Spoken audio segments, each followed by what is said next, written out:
तुम्हालाही जर कर्ज घ्यायचे असेल तर तुम्ही एखाद्या ॲप्सद्वारे ऑनलाईन किंवा थेट बँकेशी संपर्क करता, परंतु आता तुम्हाला ऑनलाईन ॲप्सद्वारे ऑनलाईन किंवा बँकेत जाण्याची गरज नाही, कारण तुम्ही आता आधार कार्डद्वारे सुद्धा तुम्हाला गरज असेल तर कर्ज घेऊ शकता. घरबसल्या तुमच्या आधार कार्डवरून कोणत्याही अटीशिवाय 50,000 रुपयांपर्यंतचे कर्ज मिळवू शकता. कसे ते पहा. आधार कार्डद्वारे वैयक्तिक कर्ज घेण्यासाठी तुम्ही ज्या बँकेतून कर्ज घेऊ इच्छिता त्या बँकेच्या जवळच्या शाखेशी संपर्क साधू शकता किंवा तुम्ही घरबसल्या ऑनलाईन पद्धतीने कर्जासाठी अर्ज करू शकता. आम्ही तुम्हाला आधार कार्डद्वारे ऑनलाईन कर्ज अर्जाच्या प्रक्रियेबद्दल सांगणार आहोत. आधार कार्ड कर्ज घेण्यासाठी वेबसाईट उघडा. बँकेच्या वेबसाईटच्या होम पेजवर वैयक्तिक कर्ज विभाग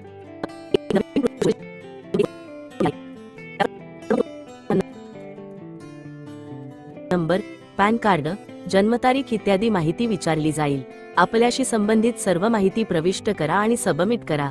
सबमिशन केल्यानंतर तुम्हाला पुढील पृष्ठावर कर्जाची रक्कम आणि कालावधी विचारला जाईल. तुम्ही कमाल 50,000 रुपयांपर्यंतच्या कर्जासाठी अर्ज करू शकता. आता तुमची सर्व कागदपत्रे आणि पात्रता बँकेद्वारे तपासली जाईल. अर्जदार पात्र असल्याचे आढळल्यास कर्ज अर्जाची फाईल पुढे नेली जाईल, परंतु अपात्रतेच्या बाबतीत तुमचा कर्ज अर्ज फेटाळला जातो. पत्र मिळाल्यानंतर बँकेच्या प्रक्रियेनंतर कर्जाची रक्कम तुमच्या खात्यात जमा केली जाईल.